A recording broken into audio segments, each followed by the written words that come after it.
I've written on hermeneutics before.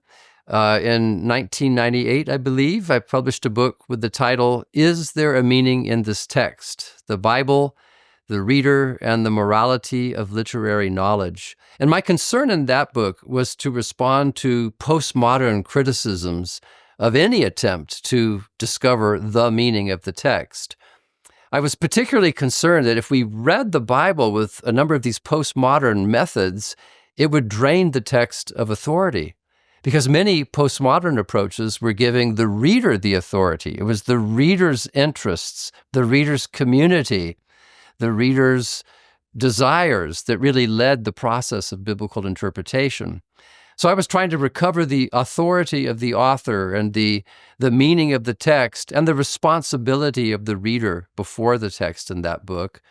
And in that earlier work, because I was trying to respond to postmodern hermeneutics, I was interested in reading the Bible, yes, but also in reading other texts in general. So it's maybe an unstable combination of general and special hermeneutics.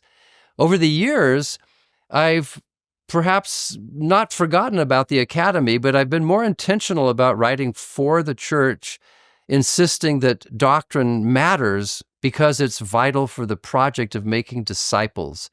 And so in Mere Christian Hermeneutics, I'm thinking specifically about reading the Bible in and for the church.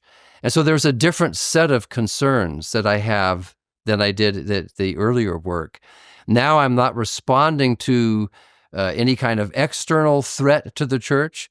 I'm trying to wax constructive and talk to Christians who are divided about how to read the Bible, but I'm trying to address Christian readers themselves.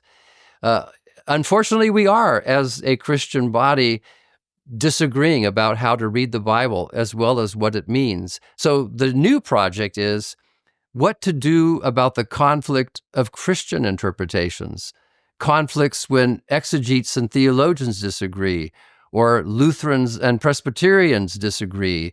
How do we resolve conflicts within the Christian community? So the aim, as the title indicates, is to try to articulate principles that everyone can agree to, a mere Christian approach to hermeneutics.